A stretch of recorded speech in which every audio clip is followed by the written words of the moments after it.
그러니까 담보 잡은 것, 그러니까 서프라임 모기지 중에 한 반 정도가 다 부도가 났다고 치자. 그러니까 아주 많이 부도가 났다고 친 거예요. 반 정도가 부도가 나면 1.2조 달러가 600 빌리언으로 줄어들겠죠. 근데 반 정도가 부도가 나고 그 중에 담보로 잡은 거에 그 회수 가치가 담보로 잡은 것들이 부동산이 있는데 한 반밖에 회수가 안 된다고 하죠. 그러면은 300 빌리언으로 이 서프라임 모기지의 손실이 확정이 되게 되는데 300 빌리언이라는 숫자는 큰 숫자죠. 그렇지만 이게 미국의 전체 금융시장과 비교해 볼 때 미국 주식시장의 2%밖에 안 되는 시장이에요. 그러니까 서프라임 위기가 심각한데 서프라임 위기가 심각하지만 아주 안 좋은 상황을 가정을 하고 그 손실액수를 평가를 했더니 손실액수가 미국 주식시장의 한 2% 정도밖에 안 되더라 이거예요. 근데 왜 서프라임 위기가 전 세계적인 금융위기가 됐을까? 그게 좀 의문이 들죠. 그죠? 서프라임 위기가 아주 최악의 손실을 가정했을 때라도 그 손실액수가 주식시장의 2%밖에 안 되는데 왜 서프라임 위기가 전 세계적인 금융위기로 발전을 했느냐? 또 좀 관련된 재미있는 통계인데 전 세계 금융위기로 발전되는 과정에서 유수한 투자은행들이 망하잖아요.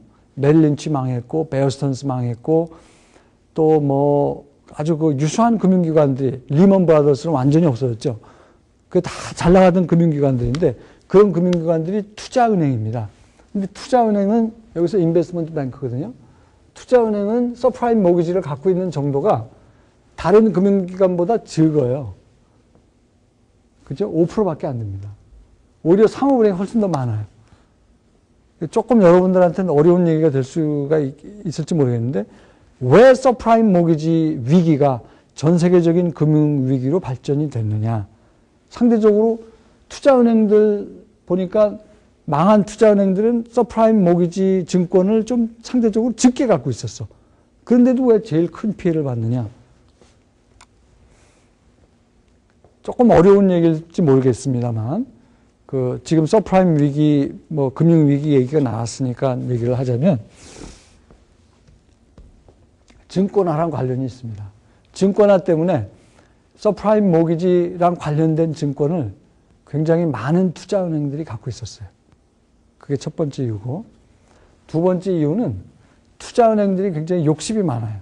이 사람들이 여러분 월가에서 일한다 그러면은 펌 많이 잡았잖아요. 이 사람들 연봉이 골드만삭스 같은 데는 1년 연봉, 평균 연봉이 60만 불이 넘습니다. 직원들 평균 연봉이. 예. 얼마나 펌을 잡았겠어요. 근데 그렇게 60만 불씩 평균 연봉을 줄 수 있는 이유는 이 사람들이 굉장히 많은 이익을 냈기 때문인데 굉장히 많은 이익을 내기 위해서는 베팅을 크게 가져가야 돼요. 그러려면 부채를 많이 써야 됩니다. 과도한 레버리지. 근데 이게 이익이 날 때는 부채를 많이 쓰면 큰 이익이 나지만 손실이 날 때는 그 손실도 굉장히 커집니다. 그 다음에 여러분들한테는 뭐 설명을 못 했는데 이게 규제가 좀 잘못된 부분도 있습니다. 이런 것들 때문에 굉장히 상대적으로 작은 위기일 수 있었던 서프라임 위기가 전 세계적인 금융위기로 확대 재생산이 됐다. 조금 어려운 얘기입니다. 그렇지만 이왕 서프라임 위기 얘기가 나왔기 때문에 관련 지어서 설명을 드리는 겁니다. 그 다음에 이제 끝으로 우리나라 얘기를 조금 하고 마무리 짓게요. 이제 우리나라는 다행히 시큐타이제이션이 덜 돼 있어요. 그래서 미국식의 위기는 우리나라에 안 생길 걸로 봅니다. 그렇지만 우리나라는 뭐가 문제예요? 부동산 거품이 너무 많았고 이게 아직 안 꺼지고 있죠. 그 다음에 그것 때문에 어때요? 상당히 집에서도 여러분 주변에 보면은 빚을 많이 쓰고 있죠. 그래서 그 통계를 조금 여러분 남은 한 3, 4분 정도 좀 비교를 좀 하려고 그러는데 지금 부동산 담보대출 잔액이 계속 올라가고 있습니다. 보십시오. 96년도부터 2009년도까지 보면은 지속적으로 올라가고 있어요. 증가율도 마찬가지입니다. 증가율은 조금 줄었네요. 그렇지만 이 GDP 대비 비율로 따져도 지금 계속 올라가고 있어요. 이거 굉장히 위험한 겁니다. 부동산 값도 올랐는데 주택담보대출도 지금 같이 올라가고 있어요. 오케이? 그 거품이 빠지면 이게 이제 우리한테 큰 부담으로 오는 거죠. 다행히 1인당 대출 잔액을 보니까 미국이나 일본이나 이 위기가 발생한 나라들보다는 1인당 대출 잔액은 적어요. 그런데 재미있는 게 변동 대출 비율이 굉장히 높죠. 우리나라는 부동산 담보 대출을 받으면 변동금리로 받습니다. 그 의미는 위기 상황 때 굉장히 위험할 수가 있다는 얘기예요. 위기 상황 때. 그래서 표 1로부터 그 규모가 10년 동안 지속적으로 상승 추세에 있고, 그렇지만 미국이나 선진국에 비해서는 아직 GDP 대비 그 비율이 낮게 나오고 있다. 근데 질적으로 외국 시장과 우리나라 주택담보대출 시장이 좀 다르다. 그래서 뭐가 다른지 그 내용을 좀 알 필요가 있는데, 미국은 고정금리로 주택담보대출을 해주는 데 반해서 우리는 단기 변동금리가 굉장히 많다. 일치상환이라는 얘기는 뭐냐면 원금은 만기가 왔을 때 한꺼번에 상환을 해야 되는 거예요.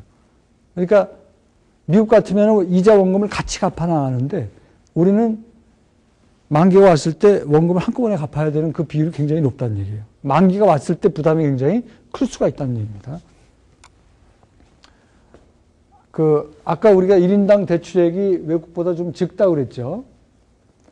근데 이제 그런 의미에서 우리는 서프라임 위기의 가능성은 적다라고 볼 수 있는데, 그렇지만 우리는 가계부채가 지금 계속 상승하고 있고, 미국이나 뭐 일본 이런 데는 줄어들고 있는데 반해서 변동금리 비중이 높고, 만기 구조가 낮고, 만기 구조가 이런 거는 우리한테는 좀 불안한 요인이고, 그 유동화, 시큐타이제이션이 작은 거는 우리한테 좀 유리한 요인이고, 이 LTV라는 거는 그 담보대출 받은 부동산 가치 대비 얼마나 많이 부채를 쓰느냐, 그 비율입니다.